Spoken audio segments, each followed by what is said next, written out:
الحمد لله الذي جعل المؤمنين بنعمته إخوانا وعلى الخير والتقوى أنصارا وأعوانا. وأشهد أن لا إله إلا الله وحده لا شريك له وتعالى عما يقول الظالمون والجاحدون علوا كبيرا.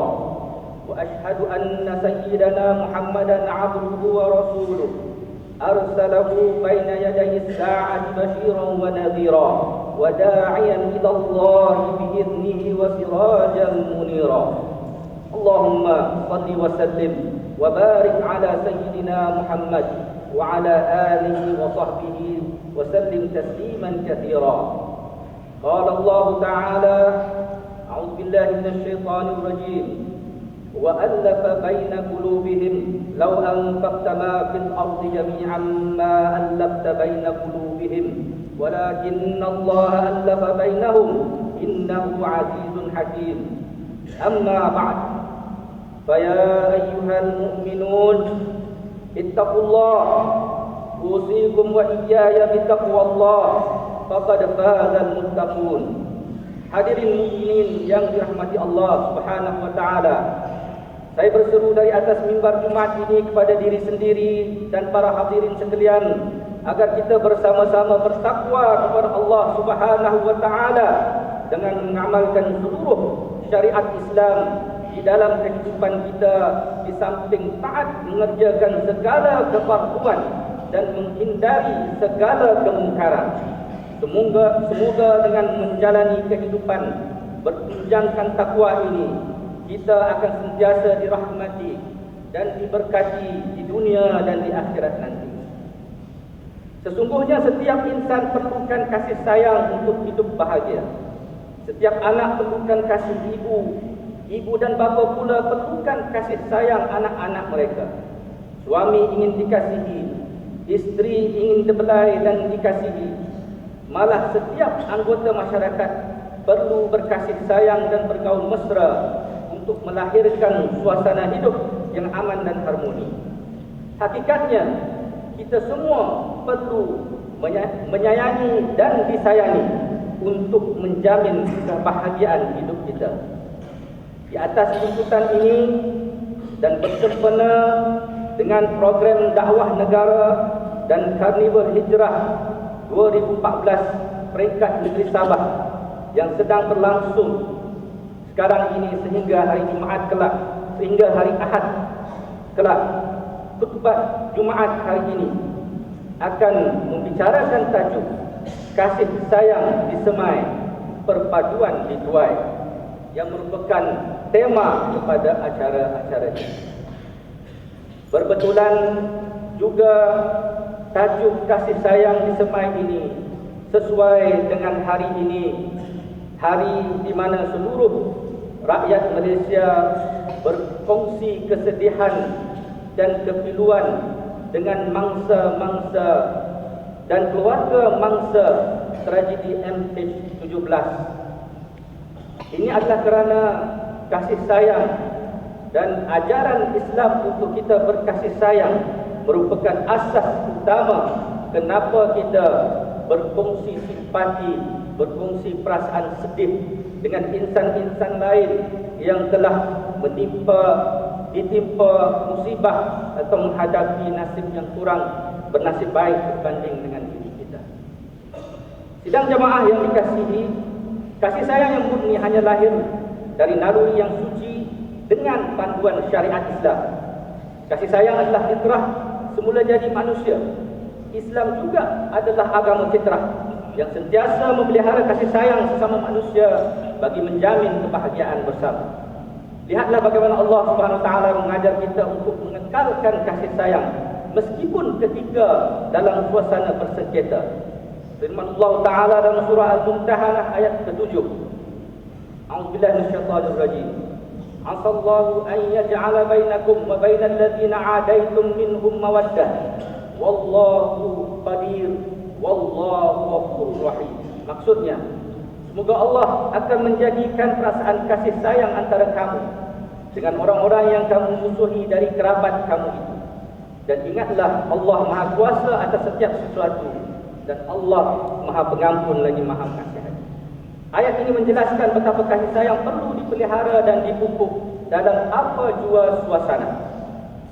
Kenapa? Tentu ada hikmah yang besar daripada pedoman ini yang perlu kita fahami. Lantaran kepentingan berkasih sayang, marilah kita lihat beberapa asas-asas utama yang mendorong dan mewajibkan kita untuk mengekalkannya dan menyuburkannya. Pertama, kasih sayang adalah bukti iman dan jaminan kejayaan di akhirat. Jiwa yang kosong tanpa kasih sayang adalah tanda iman yang lemah dan tanda iman yang tidak sempurna. Bukankah Rasulullah SAW pernah bersabda betapa iman seseorang itu tidak dikira sempurna selagi dia belum mengasihi dan menghendaki bagi saudaranya apa yang dikasihi untuk dirinya sendiri. Justru membiarkan diri hidup tanpa kasih sayang kepada insan lain adalah suatu kegagalan yang besar pada keimanan kita. Malah Allah Subhanahu wa taala telah menyediakan ganjaran yang besar bagi hamba-hambanya yang hidup di dunia dengan berkasih sayang. Renunglah hadis yang diriwayatkan oleh Imam Ahmad rahimahullah daripada Abu Sa'id Al-Khudri radhiyallahu anhu bahwa Rasulullah sallallahu alaihi wasallam bersabda, "Innal mutahabbina la tura ghurafuhum fil jannati kal kawkabil tali'i asy-syarqi awil gharbi wa yuqalu man haula wa yuqalu haula'i al-mutahabbuna billahi 'azza wa jalla." Maksudnya, sesungguhnya orang-orang yang hidup berkasih sayang akan diperlihatkan kamar-kamar mereka di syurga seperti bintang-bintang yang indah berseri yang terbit di sebelah timur atau di sebelah barat. Maka baginda ditanya, siapakah mereka itu? Lantas dijawab, mereka itulah golongan manusia yang hidup mereka berkasih sayang kerana Allah Azza wa Jalla. Yang kedua, kasih sayang adalah penyelamat dari sifat-sifat buruk yang merosakkan masyarakat. Kasih sayang akan melahirkan sikap hormat menghormati, bertoleransi dan bertolong bantu dalam masyarakat. Ia juga dapat memadamkan dendam, hasad, dengki, perasaan benci, iri hati dan sebagainya. Kasih sayang akan melahirkan insan terbaik dalam sesebuah kelompok masyarakat. Bukankah Rasulullah sallallahu alaihi wasallam pernah menegaskan perihal ini dalam sebuah hadis yang diriwayatkan oleh Ibnu Majah rahimahullah daripada Abdullah bin Amr radhiyallahu anhu, sabda baginda, "Qila li Rasulillah sallallahu alaihi wasallam, ayyun nasi afdal?" Qala, "Kullu mahmumil qalbi saduqul lisan." Qalu, "Saduqul lisan na'rifu, fama mahmumul qalbi?" Qala, "Wattaqiyyun naqi, la ithma fihi wala baghya wala ghilla wala hasad." Rasulullah SAW pernah ditanya tentang siapakah manusia yang paling afdal atau paling terbaik. Baginda menjawab, setiap orang yang lembut hatinya dan benar lisannya. Para sahabat berkata, benar lisannya telah pun kami faham dan ketahui, tapi apakah maksud lembut hati itu, wahai Rasulullah? Baginda menjelaskan, itulah orang yang bertakwa, bersih hatinya, tiada dosa dan noda, tiada benci dan dengki di dalamnya. Yang ketiga, kasih sayang membentuk kesatuan dan perpaduan umat Islam. Tanpa kasih sayang, hidup manusia ibarat haiwan di hutan belantara yang gagah dan berkuasa akan mengganas dan menindas, manakala yang lemah dan kerdil dilanyak dan diperas. Sedangkan Islam menganjurkan cara hidup bermasyarakat yang harmoni dan aman sentosa, sentiasa berkasih sayang dan prihatin terhadap insan di sekeliling, bahkan hidup bagaikan bersaudara. Inilah yang digambarkan dalam sebuah hadis tentang gaya hidup insan yang beriman. Imam Muslim rahimahullah meriwayatkan daripada Nu'man bin Bashir radhiyallahu anhu bahwa Rasulullah sallallahu alaihi wasallam bersabda, "Batalul mu'minina fi tawaddihim wa tarahumihim wa ta'atufihim matalul jasad idza ishtaka minhu 'udwun tada'a lahu sa'irul jasadi bis-sahri wal humma. Maksudnya, perumpamaan orang-orang beriman dalam berkasih sayang, belas kasihan dan perasaan simpati sesama mereka adalah seperti sebatang tubuh. Jika salah satu anggota tubuh tersebut mengadu sakit, seluruh tubuh akan turut merasakan sakitnya sehingga berjaga malam dan demam. Jadi di hari kita sama-sama berkongsi kesedihan dengan keluarga mangsa tragedi MH17, inilah peluang untuk kita menghayati sabda dan suruhan Rasulullah sallallahu alaihi wasallam dalam hadis ini. Subhanallah, indahnya perumpamaan sebuah realiti kehidupan. Bukankah pepatah Melayu juga ada menyebut cubit paha kiri, paha kanan terasa sakitnya. Rasa bersama dan prihatin sebegini hanya akan lahir dari limpahan kasih sayang. Tanpa kasih sayang, rasa persaudaraan hanya palsu dan akan pudar, dan tautan kejiranan pun akan longgar. Justru amat benarlah ungkapan kasih sayang disemai, perpaduan dituai. Sesungguhnya dengan perpaduan barulah kita dapat membina kejayaan, kecemerlangan dan kegemilangan, insya-Allah. Para tetamu Allah yang diberkati, setelah menyedari betapa besarnya peranan kasih sayang dalam hidup, maka perlulah kita menyiapkan usaha menyemai kasih sayang agar perpaduan yang diimpikan menjadi kenyataan.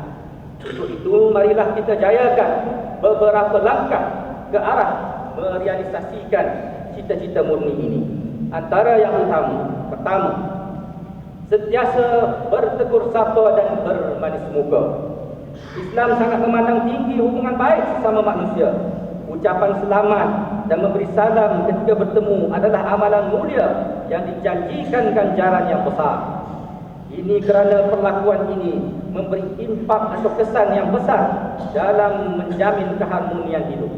Bahkan Rasulullah sallallahu alaihi wasallam tidak membenarkan kita memandang kecil atau meremeh-remehkan amalan senyum dan berwajah ceria.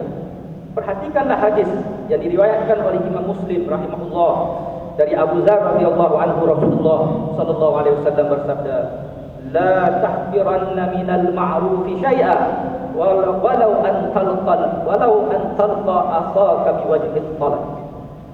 Maksudnya, jangan sekali-kali kamu memandang rendah atau meremeh-remehkan apa jua kebaikan, biarpun sekadar bertemu saudaramu dengan wajah yang ceria. Langkah kedua, sentiasa prihatin dan memberi bantuan kepada insan lain. Orang-orang beriman diibaratkan seperti sebuah binaan teguh, berdiri kerana mereka saling kuat menguatkan antara sesama mereka. Amat mengambil berat terhadap insan-insan yang lain yang hidup bersama dengan mereka. Rasulullah SAW pernah mengingatkan para sahabat agar melebihkan kuah apabila memasak masakan supaya mudah untuk diagih-agihkan kepada jiran tetangga. Baginda juga pernah memberi amaran betapa seorang muslim yang membiarkan jirannya tidur dalam keadaan kelaparan adalah orang yang tidak beriman. Begitulah indahnya agama yang dibina di atas kasih sayang ini. Di samping itu, baginda juga sallallahu alaihi wasallam menganjur agar kita saling memberi hadiah untuk mengeratkan kasih sayang. Langkah ketiga, menghormati hak orang lain dan menjaga maruah mereka. Sedarlah bahawa orang yang dihormati akan mudah mengasihi dan orang yang dijaga hak mereka akan mudah memberi. Realiti ini menjadikan Islam sebagai agama yang sangat memelihara hak dan maruah manusia. Atas semangat ini, marilah kita menghentikan budaya atau tabiat mencela, cela-mencela, hina-menghina, mendedahkan keaiban dan seumpamanya tanpa asas syariat. Sebuah hadis riwayat Imam Al-Bukhari rahimahullah daripada Ibnu Umar radhiyallahu anhu menceritakan kepada kita perihal perkara ini.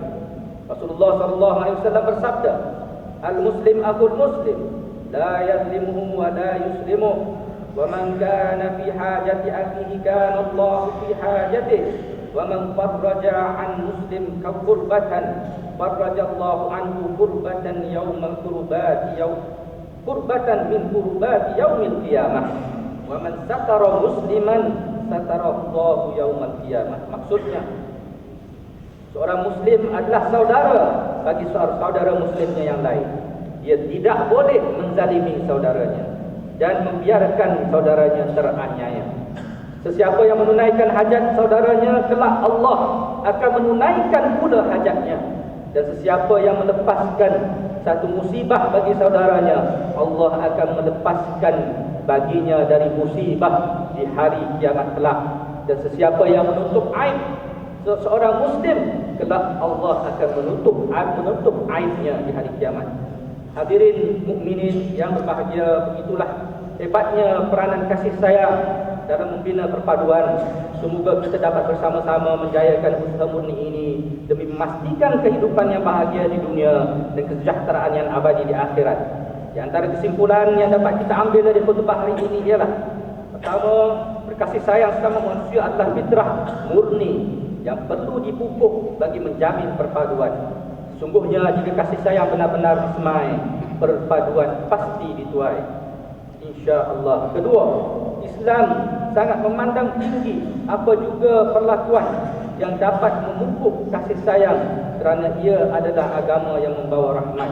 Ketiga, langkah-langkah membina perpaduan umat perlu dijayakan oleh setiap muslim berpantungkan Al-Quran dan As-Sunnah. Di penghujung khutbah ini, marilah kita hayati gambaran kasih sayang di zaman Rasulullah sallallahu alaihi wasallam dan para sahabat ridwanullah alaihim ajma'in, sebagaimana firman Allah Subhanahu wa taala di dalam suratul Fath ayat ke-29. A'udzubillahi minasyaitonir rajim. Muhammadur Rasulullah walladzina ma'ahu asyidda'u 'alal kuffari ruhama'u bainahum tarahum ruk'an sujjadan yabtaghuna fadlan minallahi wa ridwanan. Maksudnya, Muhammad adalah Rasulullah dan orang-orang yang bersama dengannya, mereka bersikap keras dan tegas terhadap orang yang kafir dan bersikap berkasih sayang serta belas kasihan sesama mereka. Engkau lihat mereka tetap beribadat, rukuk dan sujud dengan mengharapkan limpah kurnia pahala dari Tuhan mereka serta mengharapkan keridhaannya.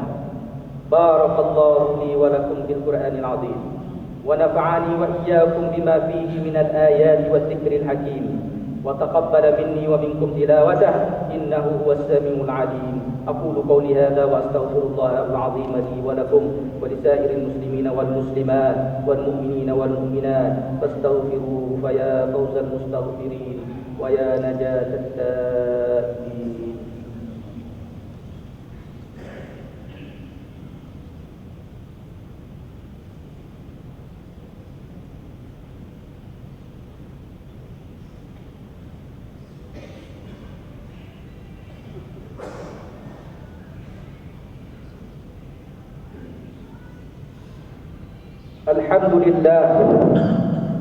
الحمد لله الذي وفقنا لأداء الجمع والجماعات وهدانا إلى سبيل اكتساب أكمل السعادات. أشهد أن لا إله إلا الله وحده لا شريك له وأشهد أن سيدنا محمدا عبده ورسوله. اللهم صل وسلم على سيدنا محمد وعلى آله وصحبه ما تعاقب الأوقات. أما بعد، فيا عباد الله اتقوا الله وحافظوا على الطاعة وحضور الجمع والجماعة. قال الله تعالى: يا أيها الذين آمنوا إذا نودي للصلاة من يوم الجمعة فاسعوا إلى ذكر الله وذروا البيع ذلكم خير لكم إن كنتم تعلمون. فإذا قضيت الصلاة فانتشروا في الأرض وابتغوا من فضل الله واذكروا الله كثيرا لعلكم تفلحون. واعلموا أن الله تعالى صلى على نبيه قديما فقال عز من قائل: إن الله وملائكته يصلون على النبي يا أيها الذين آمنوا صلوا عليه وسلموا تسليما اللهم صل وسلم على سيدنا محمد سيد الأنبياء والمرسلين وعلى آله وصحبه والتابعين وتابع التابعين لهم بإحسان إلى يوم الدين. وارض اللهم عن الأربعة الخلفاء الراشدين المهديين أبي بكر وعمر وعثمان وعلي وعن بقية الصحابة والتابعين وتابع التابعين ومن تبعهم بإحسان إلى يوم الدين. اللهم آمنا في أوطاننا وأصلح أئمتنا وولاة أمورنا واجعل ولايتنا في من خافك واتقاك يا رب العالمين. اللهم أدم الصحة والعافية لصاحب الدولة Tuhan yang terutama yang dipertua negeri Sabah waj'al at-taqwa zadahu wa ma'alah. Allahumma ij'al baldatana hadhihi aminatan mutma'innatan raqa'an wa sa'ira biladil muslimin 'ammatan ya rabbal alamin. Allahumma a'izzal islam wal muslimin واخذل الكفرة وأعداء الدين. ربنا اغفر لنا ولإخواننا الذين سبقونا بالإيمان ولا تجعل في قلوبنا غلا للذين آمنوا ربنا إنك رؤوف رحيم.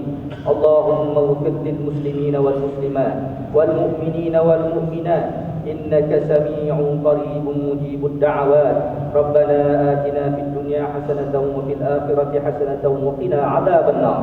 عباد الله إن الله يأمر بالعدل والإحسان وإيتاء ذي القربى وينهى عن الفحشاء والمنكر والبغي ويعظكم لعلكم تذكرون. فاذكروا الله العظيم يذكركم واشكروه على نعمه يزدكم واسألوه من فضله يعطكم ولذكر الله أكبر والله يعلم ما تصنعون. أقيموا الصلاة.